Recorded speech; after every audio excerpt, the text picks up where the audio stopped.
Bon dia. Buenos días, bonjour. Good morning, everybody. Bon dia a tothom i gràcies per venir. La bonica ciutat de Barcelona potser no és tan maca com aquest edifici, l'antiga Model. En qualsevol cas, moltíssimes gràcies, Carme Gustant, per estar aquí amb nosaltres participant en aquest seminari. El seminari d'avui té a veure amb un aspecte que des de l'Observatori Europeu sobre Memòries, com sabran, portem treballant en aquest tema des de fa molts anys. No és un concepte nou, el del patrimoni dissonant o patrimoni incòmode. I estem treballant amb aquest tema, estem treballant en aquests projectes i ens complau poder compartir amb tots vostès el vostre coneixement, les vostres opinions i compartir amb vostès també aquest projecte europeu d'Oreva Nova i dels nostres amics de la Universitat de Bologna i els altres socis. I compartir també aquest projecte amb el nostre Ministeri, la Secretaria d'Estat sobre Memòria Democràtica. I enguany la comissionada Carmen, encarregada dels 50 anys de la mort del nostre dictador, Franco. Tenim projectes sobre molts aspectes que ens explicarà la comissionada. Però el més important és que estan treballant en nosaltres en aquest patrimoni dissonant.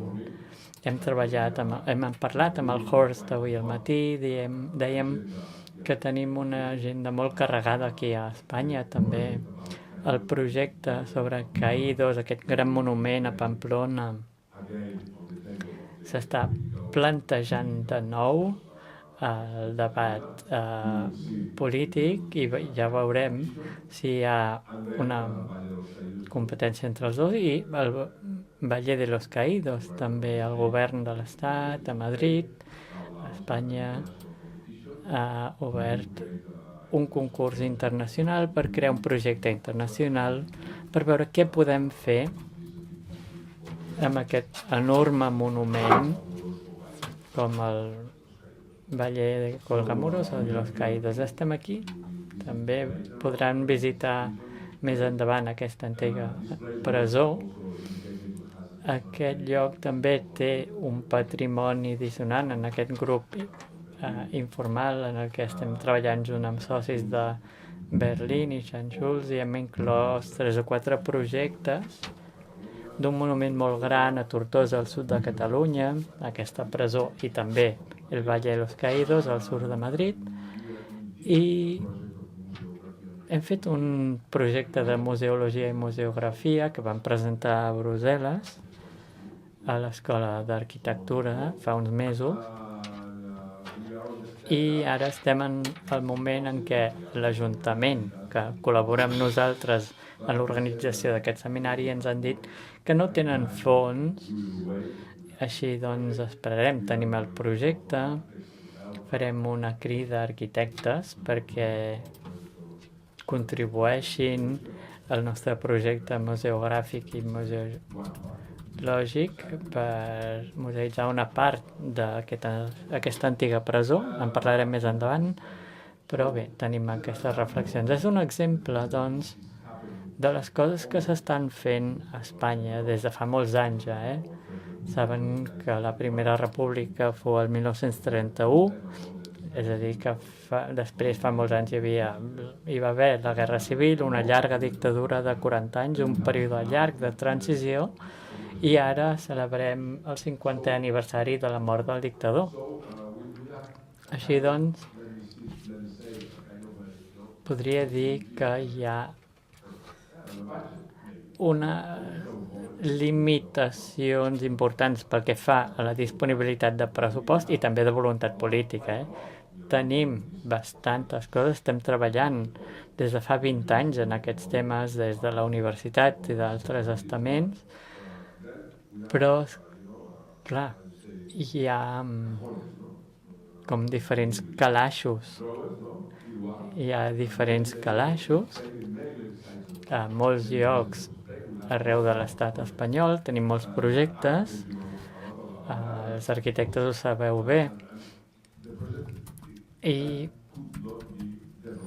el projecte no s'ha pogut portar a terme. No sé si per manca de voluntat política, també manca de pressupost. Som aquí per debatre tots aquests temes i aniré acabant perquè tenim molta feina per fer.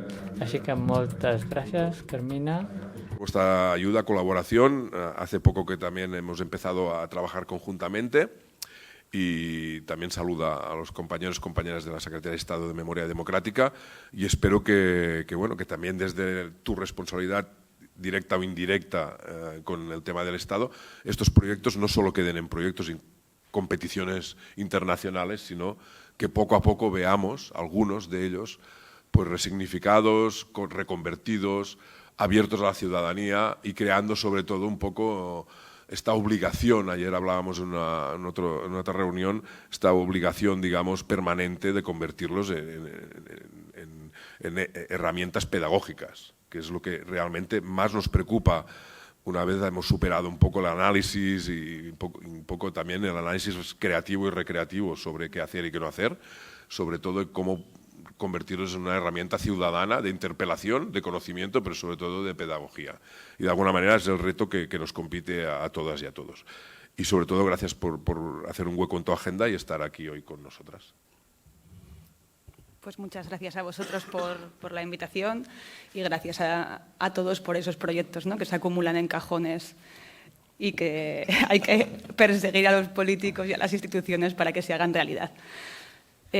Bon dia, buenos días, good morning to everyone. It is an honor. Bon dia a tothom. És un honor donar-vos la benvinguda a aquesta conferència internacional sobre comunicar el patrimoni dissonant. I és un honor fer-ho aquí, a la Model, perquè no hi ha cap lloc millor, com deia Jordi, com a mínim aquí a la ciutat de Barcelona, per parlar d'espais qüestionats al passat, al present i al futur. Com a comissionada de la campanya 50 anys de llibertat del govern d'Espanya, soc plenament conscient dels reptes que té tractar el patrimoni. Aquest any celebrem el 50è aniversari de la mort del general Franco com a principi de la fi de la dictadura espanyola. És a dir, estem celebrant l'inici de la transició a la democràcia a Espanya, un període, un viatge difícil i apassionant per obtenir la llibertat. Aquesta fita ens convida no només a celebrar la consolidació de la democràcia espanyola, sinó també per participar de manera crítica i constructiva amb el llegat de l'autoritarisme i el patrimoni que hi va associat. Quin paper té aquest patrimoni dissonant en la salvaguarda dels valors democràtics d'avui? Podem construir futurs inclusius si ignorem o esborrem els conflictes del passat? Aquestes preguntes estan directament relacionades amb l'objectiu del comissionat, que són tres. En primer lloc, volem comunicar i compartir tot el coneixement històric que s'ha reunit en les últimes dècades sobre el nostre passat recent, la Guerra Civil Espanyola, la dictadura, la transició a la democràcia. Historiadors, antropòlegs, sociòlegs porten dècades treballant i ja hi ha un bagatge que volem poder compartir amb estudiants d'instituts, d'escoles, també amb tota la ciutadania del país. En segon lloc, volem celebrar el país plural i divers en què ens hem convertit. Hi ha molts problemes en la societat actual, però estem millor que fa 50, 60 o 70 anys i crec que és quelcom que hauríem de celebrar i d'intentar protegir, perquè el context és una mica preocupant. En tercer lloc, volem crear espais per poder debatre i imaginar quina mena de democràcies volem com a societat i quin és el paper que ha tingut el passat, sobretot el passat més traumàtic i el patrimoni dissonant en aquest procés. Comunicar, celebrar, debatre, imaginar conceptes i objectius que estan directament vinculats a aquesta conferència internacional. I un dels exemples més clars o més significatius del patrimoni dissonant a Espanya és la vall de Cuelgamuros, coneguda també com el Valle de los Caídos. Aquest lloc durant dècades ha estat un símbol del règim franquista i ara està passant per un procés únic en la vida. El govern d'Espanya ha obert una competició internacional d'idees per reinterpretar aquest lloc. L'objectiu és assolir una transformació del Valle de los Caídos per recontextualitzar el seu significat alineat amb els valors de la democràcia. És un procés que està obrint tot un debat sobre les memòries múltiples, el reconeixement del trauma històric, reafirmar la dignitat de les víctimes. Hi ha molts temes vinculats amb aquesta iniciativa i en aquest esperit la pregunta sobre com comuniquem el patrimoni dissonant té un lloc cabdal. Ens obliga a confrontar les històries i períodes doloroses i divisives i a fer-ho amb un compromís envers la responsabilitat cívica, la inclusió i la pluralitat. La tasca que fem aquí, compartint metodologies, perspectives i històries, encaixa molt bé amb aquests esforços més amplis, ja sigui a Espanya, Bulgària, Itàlia o altres països. Repensar el patrimoni dissonant no és només una cosa del passat, sinó de com salvaguardem el nostre futur. Gràcies per ser aquí amb nosaltres en aquest debat i benvingudes i benvinguts.